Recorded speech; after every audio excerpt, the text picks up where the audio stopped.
মৰমৰ ছাত্ৰ ছাত্ৰীসকল, আজি মই তোমালোকৰ ইংৰাজী পাঠ্যপুথিৰ এটি কবিতা আমাণ্ডা তোমালোকৰ লগত আলোচনা কৰিবলৈ আগবাঢ়িছোঁ। এই কবিতাটিৰ লেখক হৈছে ৰবিন ক্লেন। তেওঁ এগৰাকী অষ্ট্ৰেলিয়ান লেখক। এইগৰাকী লেখকে যিমানবোৰ লিখি উলিয়াইছে, লেখাবিলাকৰ বিষয়বস্তু হ'ল ল'ৰা ছোৱালীবিলাকৰ মনস্তত্বৰ ওপৰত আধাৰিত। অৰ্থাৎ এই লেখকগৰাকীয়ে ল'ৰা ছোৱালীবিলাকৰ শৈশৱকালটোৰ মনৰ যিটো অৱস্থা, সেই অৱস্থাটো সূক্ষ্মভাৱে পৰ্যবেক্ষণ কৰি লিখি উলিয়াইছে আৰু এই ল'ৰা ছোৱালীখিনিৰ শৈশৱকালৰ মনৰ যিটো অৱস্থা, এই অৱস্থাটোৰ প্ৰতি আমি জ্যেষ্ঠসকলে, আমাৰ অভিভাৱকসকলে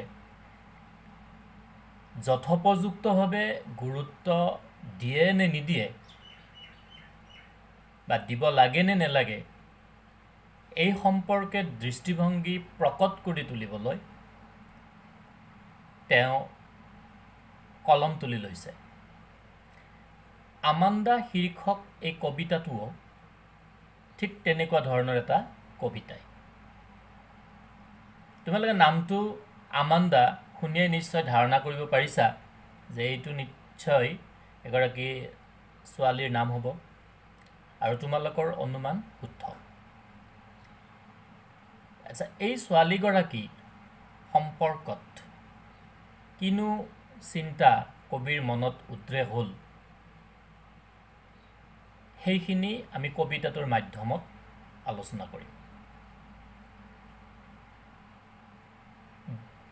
আমি কবিতাটোৰ ভিতৰলৈ যোৱাৰ আগে আগে তোমালোকে দেখিছা আমাণ্ডা নামটোৰ ঠিক তলেৰে এটা বক্সৰ ভিতৰত অলপ কথা লিখা আছে। কিনো লিখা আছে আমি অলপ চাই লৈছোঁ।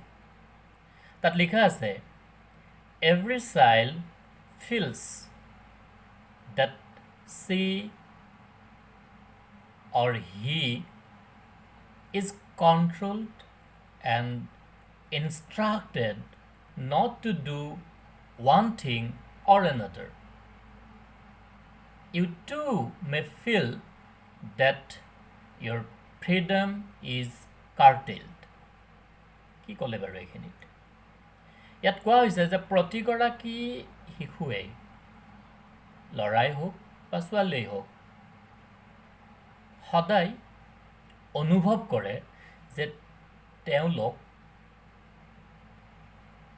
কাৰোবাৰ দ্বাৰা, জ্যেষ্ঠসকলৰ দ্বাৰা সদায় নিয়ন্ত্ৰিত হয়, আৰু সদায় তেওঁলোকক ইনষ্ট্ৰাকশ্যন দি থকা হয়, এইটো কৰিবা, এইটো নকৰিবা, এইটো কৰা উচিত, এইটো নকৰা উচিত, ইত্যাদি ইত্যাদি। বহু সময়ত তোমালোকেও তেনেকুৱাকৈ নাভাবানে? যেতিয়া তোমালোকৰ অভিভাৱকসকলে, ছাৰ বাইদেউসকলে, গাৰ্জেনবিলাকে কিছুমান কথা বা নিৰ্দেশনা আগবঢ়ায়, নিশ্চয় ভাবা। তাৰপিছত কি লিখা আছে এইটো চাবা, right down some of the things you want to do but your parents or elders do not allow you to. এতিয়া যদি মই তোমালোক এখন তালিকা বনাবলৈ দিওঁ যে আমি অমুক অমুক অমুক কাম কৰি ভাল পাওঁ, আৰু আমাক মা দেউতাই অমুক অমুক কাম কৰিবলৈ নিদিয়ে, নিশ্চয় এখন দীঘলীয়া তালিকা প্ৰতিগৰাকীয়ে লিখি উলিয়াব পাৰিবা। স্বাভাৱিক কথা, এইটো এটা সকলোৰে ক্ষেত্ৰত প্ৰযোজ্য হোৱা কথা। আমাণ্ডা নামৰ কবিতাটোত কবিয়ে এনেধৰণে কবিতাটো লিখি উলিয়াইছে, য'ত আমাণ্ডা নামৰ ছোৱালীগৰাকীৰ পেৰেণ্টছে তাইক আগবঢ়োৱা পৰামৰ্শৰ বিপৰীতে ছোৱালীগৰাকীৰ মনস্তত্বত উদয় হোৱা এটা পৰিৱেশ এটা চিন্তাৰ উদ্ৰেক হৈছে আৰু সেইটো কবিয়ে কবিতাটোত লিখি উলিয়াইছে তোমালোকে যদি কবিতাটো ভালকৈ মন কৰা দেখিবা যে কবিতাটোৰ ষ্টেঞ্জা নাম্বাৰ 1 3 5 and 7 এইকেইটা ব্ৰেকেটৰ ভিতৰত নাই অন্যহাতে 2 4 and 6 are given in inside bracket within bracket কিয় বাৰু দিলে কথাটো হ'ল এনেকুৱা যে কবিতাটোৰ প্ৰথমটো পেৰেগ্ৰাফৰ আমান্দাক পেৰেণ্টছে দিয়া কেইটামান নিৰ্দেশনা আছে আৰু তাৰ তলত দিয়া পেৰেগ্ৰাফটোত আমান্দাৰ মনৰ জগতখনত উদ্ৰেক হোৱা চিন্তাখিনিৰ বহিঃপ্ৰকাশ কৰোৱা হৈছে অনুৰূপভাৱে 3 নম্বৰ দফাটোত ইনষ্ট্ৰাকশ্যন দিয়া দেখা গৈছে 4 নম্বৰ পেৰেগ্ৰাফটোত সেই ইনষ্ট্ৰাকশ্যনৰ প্ৰতিক্ৰিয়াত আমান্দাৰ মনস্তত্বত উদয় হোৱা চিন্তাখিনি দেখুওৱা হৈছে সেইকাৰণে আমাক কবিতাটো পঢ়িবলৈ যোৱাৰ আগত এটা ইনষ্ট্ৰাকশ্যন দিয়া হৈছে কি দিয়া আছে to read the poem aloud for pairs its reading alternative stanzas you are in for a surprise কি কৈছে তাৰ মানে কবিতাটো পঢ়াৰ প্ৰয়োজনত আমাক জোৰ পাতিব দিছে এজোৰৰ এজনে প্ৰথম পেৰেগ্ৰাফটো পঢ়িব দ্বিতীয়টো আনজনে পঢ়িব আন এজোৰৰ প্ৰথম পেৰেগ্ৰাফটো এজনে পঢ়িব আনটো আন এজনে পঢ়িব তেতিয়া হলে হেনো আমি কবিতাটোৰ এটা বিৰাট সাৰপ্ৰাইজ পাম এতিয়া প্ৰশ্ন হ'ল লকডাউনৰ সময়ছোৱাত যত আমাৰ আনুষ্ঠানিক পাঠদান সম্ভৱ হোৱা নাই তাত এয়া আমি কৰিব নোৱাৰিম হেতুকে ইয়াত আমি দুটাকৈ পেৰেগ্ৰাফ আলোচনা কৰিবলৈ আগবাঢ়িম প্ৰথম পেৰেগ্ৰাফটো মই পঢ়ি দিছো তোমালোকৰ পাঠ্য কিতাপত চাই যাবা Don't bite your nails Amanda Don't hunch your shoulders Amanda Stop that slouching and sit up straight Amanda এইখিনি হ'ল আমান্দাৰ পেৰেণ্টছে আমান্দালৈ দিয়া ইনষ্ট্ৰাকশ্যন বা নিৰ্দেশনা কি নিৰ্দেশনাটোত আছে বাৰু Don't bite your nails Amanda তুমি তোমাৰ নখ নাকামুৰিবা number 1 Don't hunch your shoulders Amanda তোমাৰ কান্ধ কেইটা বিকৃত নকৰিবা বেকা নকৰিবা কুজা নকৰিবা Stop that slouching এই যে তুমি বেচিজিল হৈ বহি আছা কুজাৰ দৰে বহি আছা সেইটো বন্ধ কৰা and sit up straight Amanda আৰু Amanda তুমি পোন হৈ বহা এটা যদি আমি আমাৰ ভাষাৰে আমান্দাৰ পেৰেণ্টছে আমান্দালৈ দিয়া প্ৰথম ইনষ্ট্ৰাকশ্যনখিনি চাওঁ কি দেখিবলৈ পালো আমান্দাক নখ নাকামুৰিবলৈ কোৱা হৈছে আমান্দাক তাইৰ কান্ধকেইটা বিকৃত নকৰিবলৈ কোৱা হৈছে আমান্দাক পোন হৈ বহিবলৈ কোৱা হৈছে কুজা হৈ বহিবলৈ বাধা দিয়া হৈছে এইখিনি পৰামৰ্শ শুনাৰ সময়ত আমান্দাৰ মন মগজু অন্য এটা পৰিৱেশত আছে তাই কি ভাবিছে বাৰু সেইখিনি আমাক ব্ৰেকেটৰ ভিতৰত কবিয়ে অনুভৱ কৰাৰ কাৰণে শব্দৰে তুলি ধৰিছে There is a languid emerald sea where the sole inhabitant is me a mermaid drifting blissfully Amanda এতিয়া নিজকে এখন বিশাল শান্ত নীলাভ সমুদ্ৰৰ অকলশৰীয়া বাসিন্দা হিচাপে কল্পনা কৰি আছে। তাই তাত জলপৰী হিচাপে আছে, জলকুঁৱৰী হিচাপে আছে আৰু আৰামেৰে তাত তাই বিচৰণ কৰি ফুৰিবৰ মন কৰিছে। অৰ্থাৎ যি সময়ত আমাণ্ডাক তাইৰ পেৰেণ্টছে ইনষ্ট্ৰাকশ্যন দি আছে, সেই সময়ত তাইৰ মন মগজুত অহা যোৱা কৰি থকা দৃশ্যপটটো হ'ল এখন সাগৰৰ। নীলাভ সাগৰখনত অকলশৰে আমাণ্ডা বাস কৰিছে, জলপৰীৰ দৰে বাস কৰিছে, আৰামেৰে তাই সাগৰৰ পানীত বিচৰণ কৰিছে। এতিয়া আমি 3 নম্বৰ পেৰেগ্ৰাফটোলৈ। 3 নম্বৰ পেৰেগ্ৰাফটোত পুনৰ আমাণ্ডাৰ পেৰেণ্টছে আমাণ্ডাক ইনষ্ট্ৰাকশ্যন দিছে। কি instruction দিছেনো? Did you finish your homework, Amanda? Did you tidy your room, Amanda? I thought I told you to clean your shoes, Amanda. আকৌ ইনষ্ট্ৰাকশ্যন, প্ৰশ্ন। কি প্ৰশ্ন? আমাণ্ডা, তুমি বাৰু তোমাৰ কৰ্মখিনি কৰিলানে? তুমি তোমাৰ ৰুমটো ঠিক ঠাক কৰিছানে? মইতো ভাবিছিলোঁ তোমাক তোমাৰ জোতাযোৰো মই ঠিক কৰিব দিছিলোঁ, চাফা কৰিব দিছিলোঁ, কৰিলানে?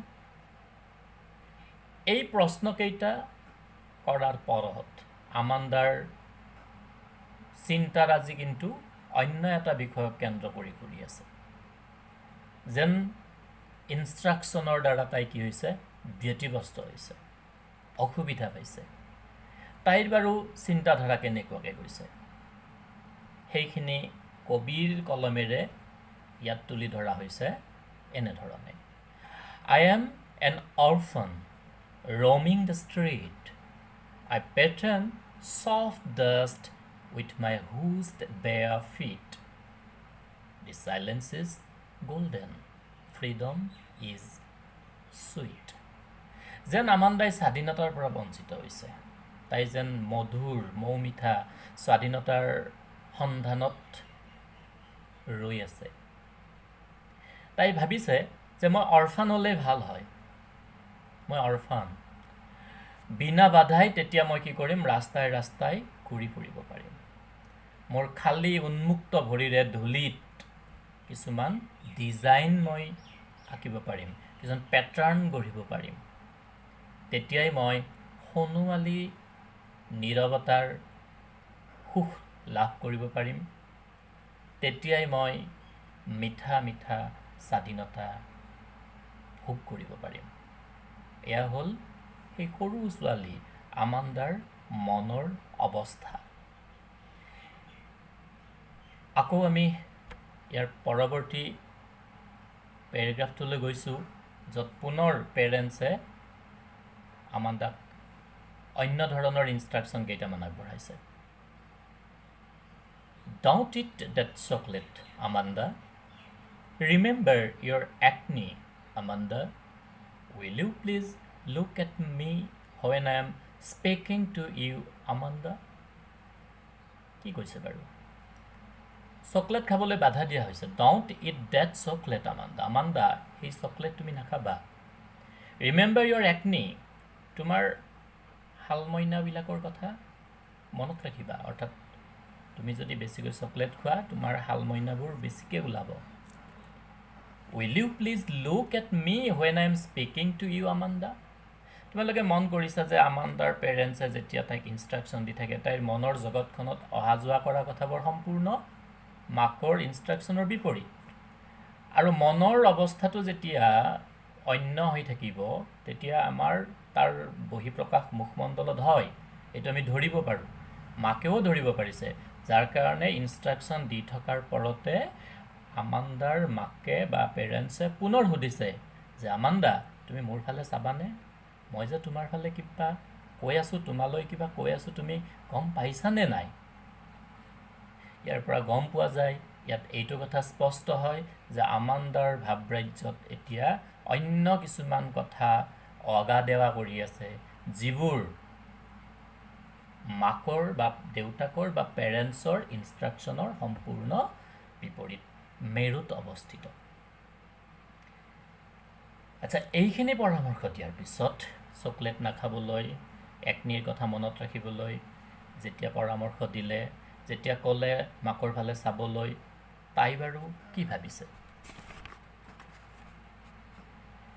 এবাৰ তাই নিজকে কৈছে I am Rapunzel I have not a care life in a tower is tranquil and rare I'll certainly never let down my bright hair কি ক'লে বাৰু ইয়াতে এটা নতুন কথা পাইছো আমি Rapunzel Have you heard this name already তোমালোকে বোধহয় এই নামটো আগতে শুনিছা অতি সমুকে কৈছো Rapunzel এগৰাকী ইয়াত ছোৱালী হয় তাই এটা টাৱাৰত মানুহে ঢুকি নোপোৱা উচ্চতাত বাস কৰে তাইৰ ৰূপৱালী চুলিখিনি বহুত লম্বা হয় সেই লম্বা চুলিখিনিৰে দীঘল চুলিখিনিৰে তাই তলৰ পৰা তাইৰ মাক নহয় আচলতে এগৰাকী ডাইনিক কি কৰে ওপৰলৈ তুলি লৈ যায় আৰু নামিবৰ পৰতো চুলিৰ সহায়ত সেই ডাইনিজনীয়ে টাৱাৰটোৰ পৰা তললৈ নামি আহে অৰ্থাৎ ইয়াত আমান্দাই নিজকে ৰেপুঞ্জেল বুলি ইমাজিন কৰিছে কিয় ৰেপুঞ্জেলে অকলশৰে এটা চূড়াত বাস কৰে এটা দুৰ্গত বাস কৰে ঢুকি নোপোৱা দুৰ্গত তাৰ মানে তাই তেনেকৈ বাস কৰিব গৈছে আমান্দাই I have not a care মোৰ কাকো গুৰুত্ব দিবলগীয়া নাই যেনেকৈ ৰেপুঞ্জেল অকলে থাকোঁতে কাকো গুৰুত্ব দিবলগীয়া নাছিল তাইৰ গুৰুত্ব দিবলগীয়া নাই কিন্তু এটা কথাত তাইৰ ৰেপুঞ্জেলৰ লগত অমিল হ'ব সেইটো কি যে যেতিয়া তাই ওপৰত থাকিব life in a tower is tranquil and rare শান্ত আৰু বিৰল এটা জীৱন তাই তাত যাপন কৰিব I will certainly never let down my bright hair মই মোৰ উজ্জ্বল চুলিকছা কেতিয়াও তললৈ নমাই নিদিওঁ কিন্তু ৰেপুঞ্জেলে দিছিল তাৰ ডাইনিজনীক তলৰ পৰা ওপৰলৈ উঠাই নিবৰ কাৰণে চুলিৰ সহায়ত কিন্তু এই যিহেতু সম্পূৰ্ণ অকলশৰে নিসংগ পৰিৱেশত থাকিব বিচাৰিছে কাৰো সহায়ত কাৰো লগত তাই ভাৱ বিনিময় কৰিব খোজা নাই তেনে পৰিস্থিতিত তাই চুলিকছা খিৰিকীৰে দুৰ্গতৰ খিৰিকীৰে বা টাৱাৰটোৰ পৰা তললৈ নমাই দিয়াৰ পক্ষপাতি নাছিল এতিয়া চোৱাচোন মাকে ক'লে চকলেট নাখাবলৈ একনিৰ কথা ভাবিবলৈ বা তেওঁ কোৱা কথাখিনি শুনিছেনে নাই প্ৰশ্ন কৰিলে কিন্তু সেই সময়ত আমান্দাৰ ভাৱৰাজ্যত ৰেপুঞ্জেলৰ চিন্তা আহিছে অকলশৰে ৰেপুঞ্জেলৰ দৰে বাস কৰাৰ চিন্তা আহিছে আৰু স্বাধীনতা উপভোগ কৰাৰ চিন্তাই তাইক কি কৰিছে ব্যতিব্যস্ত কৰিছে শেষত আমান্দাৰ মনৰ জগতত যি চিন্তাৰ জোৱাৰ আহিছে সেই চিন্তাই তাইৰ মুখমণ্ডলত শৰীৰত যি ৰেখাপাত কৰিছে সেইটো পঢ়ি শুনি বুজি দেখি পেৰেণ্টছে আমান্দালৈকে আকৌ দুটামান কথা কৈছে কি কৈছে বাৰু stop that sulking at once আমান্দা তুমি যে ভেম কৰিছা তুমি যে মোৰ কথাবোৰলৈ গুৰুত্ব নিদি মুখ উফন্দাই আছা এইটো বন্ধ কৰা you are always so moody Amanda তুমি সদায় তোমাৰ মনৰ অৱস্থাটো ইমান বেছি উগ্ৰ কৰি ৰখা anyone would think কোনোবাই হয়তো ভাবিব that I nagged at you আমান্দা যে আমান্দা তোমাক মই কি কৰোঁ গালিগালাজ কৰি থাকোঁ খোজখাজ কৰি থাকোঁ তোমাক ব্যতিব্যস্ত কৰি থাকোঁ এনেধৰণে বেলেগে ভাবিব তুমি যিটো অৱস্থা যিটো পৰিৱেশ যিটো চিন্তা তোমাৰ মগজুৰে অহা যোৱা কৰি থাকে সেইখিনিৰ পৰা এইখিনি হ'ল কবিতাটোৰ মূল কথা এতিয়া কবিতাটোত আমি পাইছোঁ যে আমান্দা এগৰাকী বাচ্চা হয় তাইক আমি টিনেজাৰ বুলি ক'ম টিনেজাৰৰ যেনিবা ফাৰ্ষ্ট পাৰ্টটোত তাইৰ বয়সৰ সীমাটো আছে আৰু তাইৰ মনৰ অৱস্থাটো বুজিব নোৱাৰাকৈ পেৰেণ্টছে যেনিবা তাইক ইনষ্ট্ৰাকশ্যনৰ পিছত ইনষ্ট্ৰাকশ্যন দি আছে আৰু সেই ইনষ্ট্ৰাকশ্যনবিলাক কিন্তু আমান্দাৰ মন মগজুত অকণমানো প্ৰভাৱ বিস্তাৰ কৰিব পৰা নাই যোগাত্মক অৰ্থত এতিয়া এই কবিতাটো পঢ়ি তোমালোকৰ কেনে লাগিল তোমালোকে নিশ্চয় অনুভৱ কৰিব পাৰিছা যে এইটো এটা তোমালোকৰ নিজেই আংশিকভাৱে ৰিফ্লেক্ট হৈছে, তোমালোকৰ চৰিত্ৰবিলাকো ইয়াত ৰিফ্লেক্ট হৈছে। এতিয়া আমি কবিতাটোৰ সলসলীয়াকৈ তোমালোকে পঢ়িবা। ইয়াৰ শব্দ অৰ্থখিনি আছে, তাৰপিছতে ইয়াত থকা প্ৰশ্নবোৰ কেনেকৈ আমি লিখিব লাগিব। তদুপৰি ইতিমধ্যে পাৰ হৈ যোৱা পৰীক্ষাসমূহত এই কবিতাটোৰ পৰা যিবোৰ প্ৰশ্ন আহিছে সেইবোৰ সংগ্ৰহ কৰি তাক লিখাৰ চৰ্চা আমি কৰিব লাগিব। মই ইয়াৰ পৰৱৰ্তী ভিডিঅ'টোত এই কবিতাটোত থকা যিবিলাক নতুন শব্দ, তোমালোকৰ কাৰণে নতুন শব্দ পাইছোঁ, সেইখিনিৰ অৰ্থ দিবলৈ চেষ্টা কৰিম। প্ৰশ্ন উত্তৰৰ কেইটামান আৰ্হি লিখি দিবলৈ চেষ্টা কৰিম। তোমালোকে কবিতাটো ভালদৰে পঢ়িবা। আটাইলৈ ধন্যবাদ জনাই মোৰ এই ভিডিঅ'টোৰ সামৰণি মাৰিছোঁ। ধন্যবাদ।